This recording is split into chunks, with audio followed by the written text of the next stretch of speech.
Hi, my name is Ollie, and I'm a second year student in the School of Nursing and Health Studies, majoring in global health and minoring in women's and gender studies.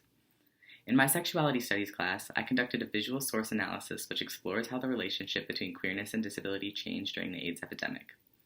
In 2012, How to Survive a Plague was released as a means to document the actions and organizing of ACT UP New York during the AIDS epidemic in the 1980s and 1990s. The film highlights the implication of prominent AIDS activists in the politics of AIDS treatment and the conclusions that their work led to at the time.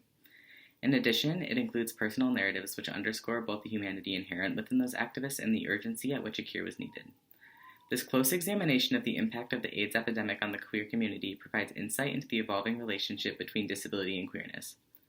To gain further understanding of this relationship, I analyzed the film by examining how the AIDS epidemic motivated changes in compulsory heterosexuality and compulsory able-bodiedness within the queer community, and how the dissolution of the compulsory made queerness an over-identity category. Furthermore, I explored the connections between queerness and disability, and how the relationship between the two identity categories shifted when AIDS entered the queer community, ultimately creating a relationship that allowed a disabled identity to form within queerness. After developing an understanding of how the AIDS epidemic impacted these categories, I critically analyzed why the new relationship between disability and queerness was useful for activists like those highlighted in How to Survive a Plague, and their political and public engagement. Through this work, I was able to determine that the introduction of a disabled identity category into the queer community during the AIDS epidemic converted queerness from a covert identity to an overt one, which led to its political mobilization through employing both queer and disabled critiques.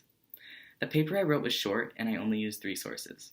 My entire analysis uses How to Survive a Plague as a foundation because it provides a comprehensive telling of AIDS activism in New York. I approached the film with the broad question, how did AIDS have a lasting impact on the queer community?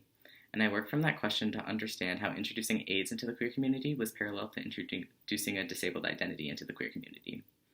It was important for me to understand how queerness and disability have always been connected through a mutual history of non-normativity which lumped the two groups together.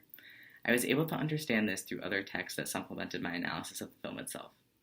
At the time I did this work, I was taking classes in sexuality studies and disability studies, which was essential in helping me make these connections between disability and queerness. My sexuality studies professor, in particular, was important in helping me connect my ideas about queerness and disability into a cohesive analysis of the activism happening at the time of the AIDS epidemic. This was a fun project for me to do, and I think it provides an important analysis of how the AIDS epidemic resulted in a shift in the relationship between disability and queerness. It was valuable for me to consider the historical overlap between the two categories, an overlap grounded in assumptions of normativity, specifically norms of bodiedness. And taking that shifting relationship and examining it as a tool for activism, I think, was perhaps the most important part of my work because I was able to not only describe the relationship between disability and queerness, but describe the value of developing a disabled identity within queerness.